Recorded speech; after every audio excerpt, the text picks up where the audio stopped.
known, even from the beginning, so it's good. Yeah, it gave a lot of boost. But then, of course, you probably lead to the next question. But it was for me. It was very rewarding collaboration with Klaus Dinger for a time. In the beginning, he was less complicated, if I may say it that way.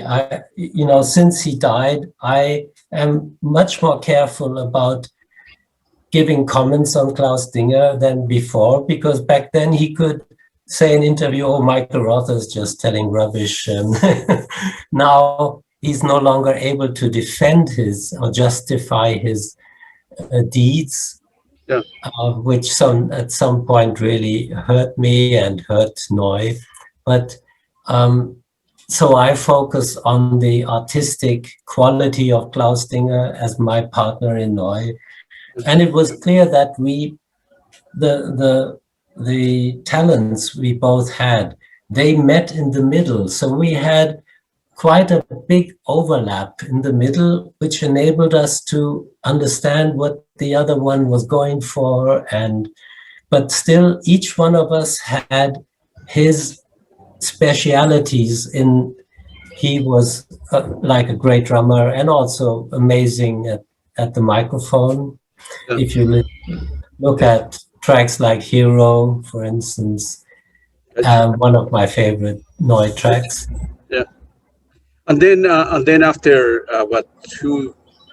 some years with Neu, you end up forming Harmonia with Hans Roedelius and Dieter Moebius. Those are big names too, Back then, no. Well, but right, back then, no, but nowadays, 40 years after, those people. But first of all, you knew, for example, when you were doing guitar early 70s, you knew who Manuel Goshin was and Tangerine Dream were popular at the time?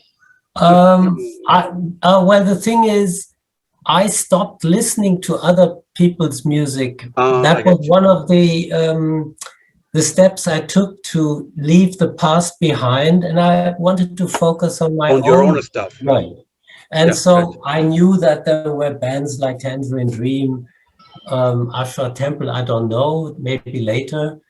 But I kept my ears more or less shut. So it was very focusing on the inside of my own ideas. Yes, Roedelius and Moebius, I knew them because they also worked with Conny Plank. Yeah. And we had a concert together when I was with Kraftwerk and with Cluster in Hamburg, which I will always remember because it was so dramatic. I don't know, do you want to hear the story? Do you know this story? Of course. Kraftwerk was, of course, the more famous of the two bands. Cluster was inside. It was an insider thing, and they were underground. But we were Democrats, very democratic. And when we were in the backstage area that evening in Hamburg, we played at the university. There was this hall with very steep acceleration, or how you say, to the upper regions. And we discussed, or we just said, well, should we start, or do you want to start? Like it was not the case that I think is generally the case. The more famous band comes on last. So the beginner or the experimental band comes on first, and then the big name comes last. And we let them choose, and they said, oh, well, you start. We'll come later. So they had more time to hang out in the backstage area and do whatever they wanted to do there. And that was a bad choice, a bad decision, because after Klaus Dinger, Florian Schneider, and I had wrecked the place with the heavy, rocky sounds, people didn't want us to stop. And so they kept on stomping and shouting. And we said, no, now please, this is Cluster, and left the stage. And so Cluster started playing very soft and abstract material. And the people were furious. I don't know, they were not ready for that. They wanted more of the hard stuff. Yeah, wow. And then they came down onto the stage, and they even disconnected the speakers of Cluster. And I thought, this is going to be violent. Now it's like, what is it? The storm of the Capitol. I mean, not that bad, but I was really troubled. And I thought, now they're going to beat them up, maybe? Did we cause this? Wow. Well, nothing happened in the end, but that was the moment when we had a certain bond, a special bond. And 2 years later, I remembered Cluster when Klaus Dinger and I wanted to put the Neu music on stage, and we needed musicians, and there were no musicians around that fit into the project. Nobody understood really the way we played and wanted to play. And then I thought, well, there's this music by Cluster. There's one track especially, I should give it a try. And so I visited them with the idea of jamming and then finding out whether Cluster would be the right addition to Klaus Dinger and me as a Neu live project. And then a funny thing happened. I fell in love with that music. I jammed with Roedelius, and suddenly a new door opened. And I thought, well, this is the combination of his patterns on the electronic piano and my guitar. This was just like, perfect match. And so I decided to leave Neu behind for the moment. It was not, okay, the project is over, but I moved to Forst and joined Moebius and Roedelius there. And we started the project Harmonia, which inspired me. The exchange with Roedelius and Moebius was so important for the development of my ideas in the coming years. So I took a lot of profit. I hope, Dieter Moebius is no longer around, but you may have heard that there's a project coming with samples and music by Dieter Moebius, or maybe not. Then you will. I have not heard. I hopefully can interview him too. Well, Dieter Moebius died 6 years ago, but Roedelius is still around. And for me, the project Harmonia was not a side project. It was the main project for me between 73 and 76. Yep. And I only started my solo career because the two guys in 76, after we had released 2 albums which were refused by the audience back then, neglected. People didn't understand what we were trying to express and what we wanted to say. We were struggling to, make ends meet financially.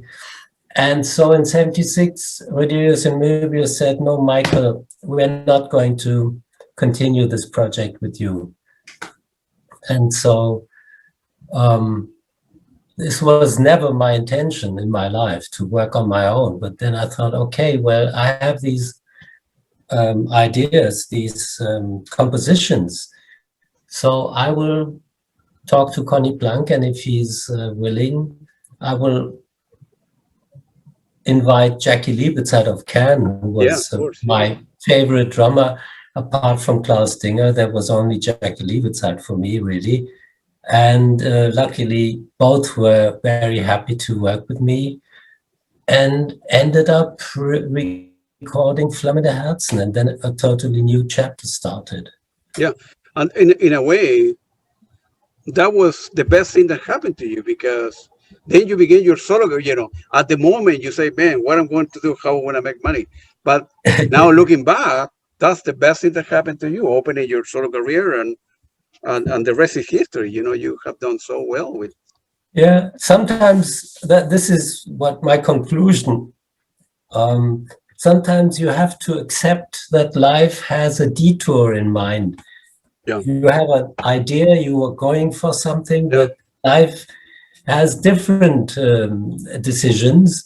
Yeah. And then you have to make sense of the new situation. And if you're lucky, it will be even better. The result will be even better. Then it also happens in creating music, that sometimes the stuff that happens unintentionally is much better than what you originally wanted to do. Of course. And then after that, you Harmonia and Eno, I think in '76, released the album Tracks and Tracer, which is look at you, man. Eno, and then Roedelius, and man, people from Camp, people from Cluster. Man, you were playing with everybody, man. The best people now. At the time were not. At the time, maybe they were not famous, but 40 years after, your parents should be very happy. Your mom, you have played with the best people. Especially. I'm happy, of course, about the music that we were able to create. Yeah. By the way, we recorded Tracks and Traces with Brian Eno in '76, but it was released many years later. Because it was not intended, it was not meant to be an album. It was just for people meeting in the studio because they had mutual respect and expected some creative moments. And so we recorded on my 4-track machine, and I think 15 years later or something like that, it was first released. And then in 2000s, I added 3 more tracks from a cassette mix, which I had made of the tapes, and released it with Grönland. And so, that's a document I also wouldn't want to miss in the catalog of music I'm involved or was involved in. Yeah. And then 2 great albums came after that I listened to last night. Well, last night I listened to the album Deluxe with Harmonia, and also I listened to Firmware and Cancer Music. And Cancer Music, those are very good albums. Very, very good albums. I will not contradict you. Please don't expect me.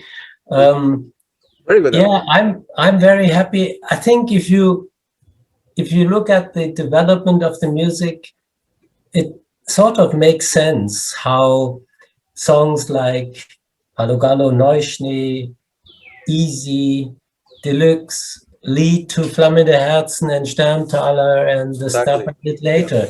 But it was always exchanging ideas and developing ideas with other musicians that made this development possible. So I'm forever thankful for the opportunities to have worked with Conny Blank, Dieter Moebius, Klaus Dinger, Hans-Joachim Roedelius, and Brian Eno, of course, also. You probably know that the collaboration with David Bowie didn't happen. I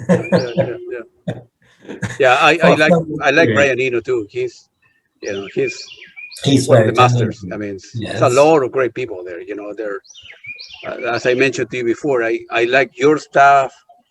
Of course, I like Klaus Schulze, Manuel Gosch, and the Tangerine Dream, Peter Baum, and all that are very good people. They're Brian Eno, of course, and his brother. There's a lot of. And then another great album, Last, in '83. That was another, man. 3 back to back. The Casa Music, Worm, and then Last. Come on, man. You were one after the other, man. The other guys in sales, you did well, right? Vinyl selling at the time. No? Yeah. Well, I can't complain. And I mean, since the 2000s, when finally Grönland Records re-released Neu worldwide, things have been going very well.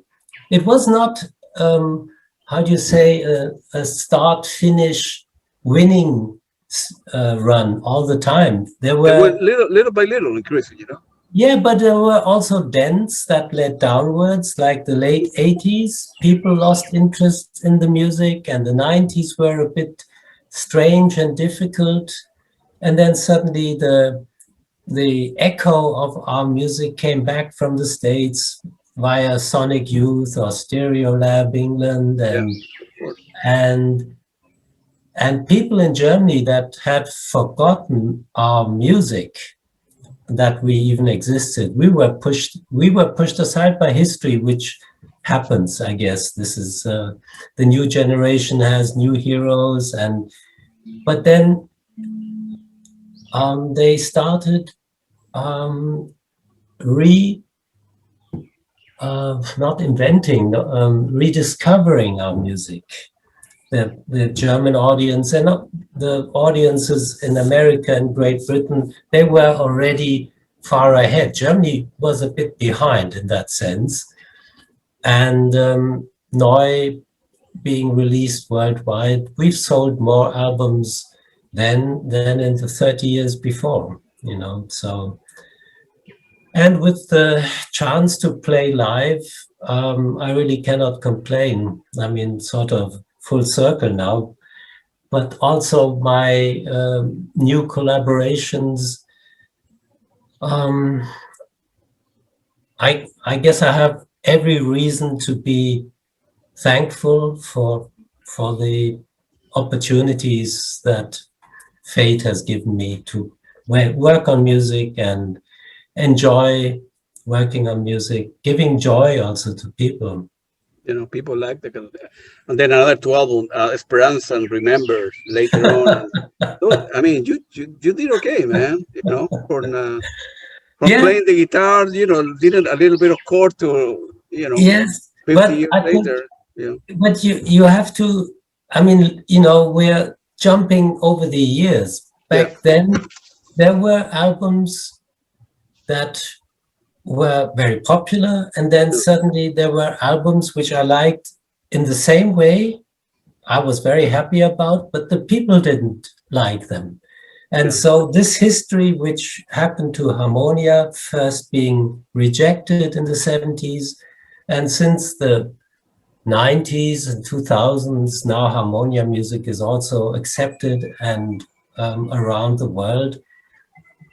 This is a lesson sort of I learned, that you have to be willing and ready to accept that the audience doesn't always share your joy of music at the same time. They sometimes catch up, or maybe they lose the joy. The main thing, I think, if you want to survive as a musician for a long time, is that you have to have your own compass. You have to have your aim, which is not dependent on what the audience is telling you at a certain time. It has to be your compass, which tells you, this is where I'm going. And then you have to accept that they sometimes follow you and sometimes they don't.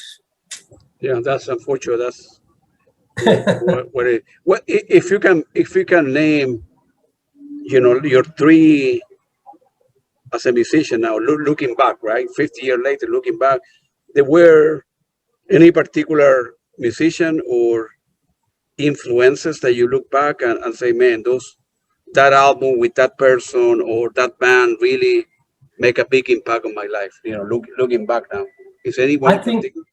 no, not really. I think all of these All of people them, yeah, yeah, we've talked about, they had such an important influence on my thinking about music.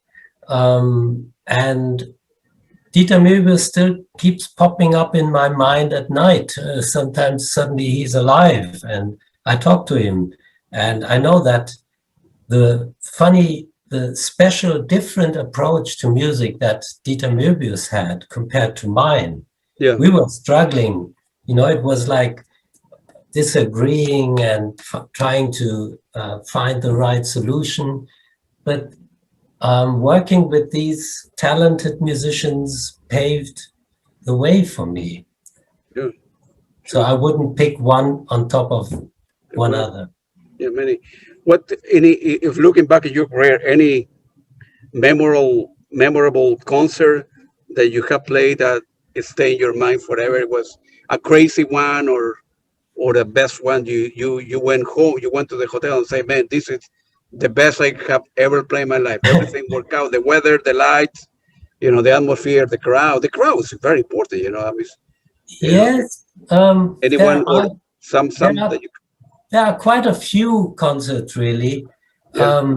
luckily, which will stick in my mind. I don't even want to put one higher than the other. I know Yeah. that the concert I played in 2010 at the Lincoln Center in New York City. Wow. Yeah. Wow. With Steve Shelley and Aaron Mullen.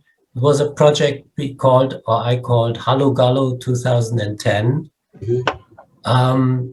That was a very special, I think there were 5,000 people. And I remember it was a warm summer evening and the wind sort of lifted my guitar notes. And it was a great experience. But there are also wonderful experiences playing in Sydney Harbor on an island at ATP, All Tomorrow's Parties. And really many, many memories. Wow, that's great. Do you plan? So what is coming out from you? It's you hopefully with the concert that you mentioned in September, is things open up.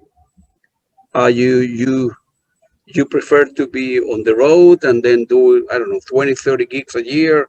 Or you like more studio? Yeah, how does it work? What's a good balance for you between, personal life, right? You don't want to leave, go to hotel, playing, no enjoy life, and then studio work. What's a good balance for Michael? Yeah, sorry. I have to, because I have another appointment. Oh, coming. You need to get going. Yeah, good. Sorry. I just checked. So a few minutes, I can still continue. Yeah. I don't think that I need to do extensive tours. I actually never enjoyed playing back-to-back concerts, coming off the stage, dropping into the hotel bed, getting up, driving to the next concert and playing again. Yeah, gotcha. I prefer to experience also the travel and the places I visit, and then maybe even stay a day or two or longer. I sometimes did that. In Buenos Aires, I stayed a full week, and Japan also, and China, Australia. So, it's not only running up to the stage and off the stage every day. This is not my idea of life. I would like to focus on all kinds of aspects, like also working in the studio or at home with my partner or alone. And but then in the end, of course, like I already said, life or fate sometimes makes decisions, and you have to try to make sense of, okay, now that we have a pandemic, no more concerts, okay, then I will do more recording music, which for a while I thought I wouldn't want to do, And but I also hope that, I'm not sure whether there's any justification for hope, but I would really love to return to the States and to play to American audiences, but that would require some really big change and favorable decisions to make the visa nightmare go away and make it. When I remember, sorry, I'm jumping, but I remember a time when there were the borders in Europe, and you had to drive up to the border, show your passport, and then the barrier was lifted or the car was searched, whatever. And then there came the time when you're driving around Europe, and then you're thinking, are we already in France? Oh yeah, we're in France. Oh yeah, now we're in Belgium, now we're in Spain. And no borders, nobody checking. This is some kind of liberation, I think. Of course, yeah. And and to be able to play, also in Europe without carnet, without visa. Now the stupid Brexit has hit us because of some really bad decisions by, I don't know, doubtful not musicians, politicians.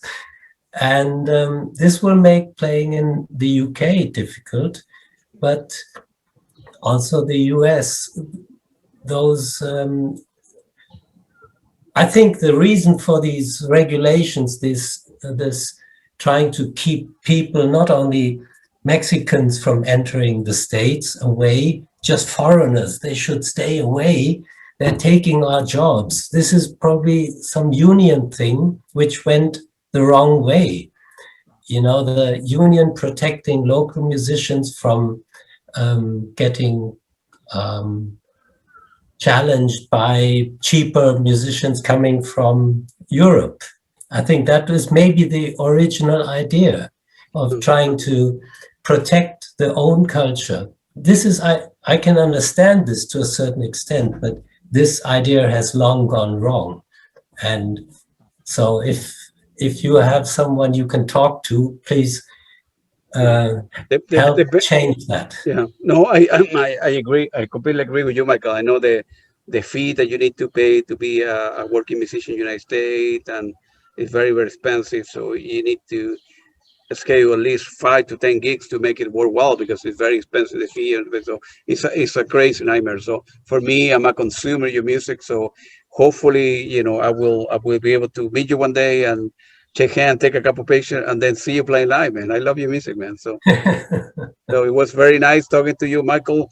And hopefully down the road, when you have more time, we can do a part 2 interview, a follow up. And I'm very interested in getting your music. So I will when I finish the recording, I will send you a link, and I'm very interested in recording all the CD boxes that you have and so on and so forth. So. Claudia, I lost the image. I'm still here. Yes, I know, but let me see. Not sure. I can see you. I can see you. I'm able to see you. Oh, there you are. Yeah. Yes. So anyway, it was a pleasure talking to you, and maybe we'll have a chance to meet if things develop in the right direction.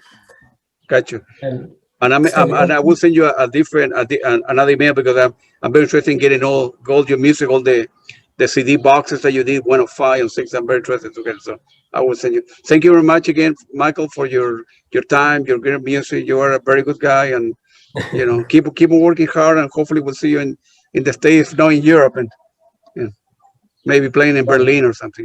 Like that. Okay, Claudio. Thank you very much. Thank you very much. Appreciate it. Have a nice day. Bye-bye. Thank you. Bye-bye, Michael. Thank you very much. I appreciate it.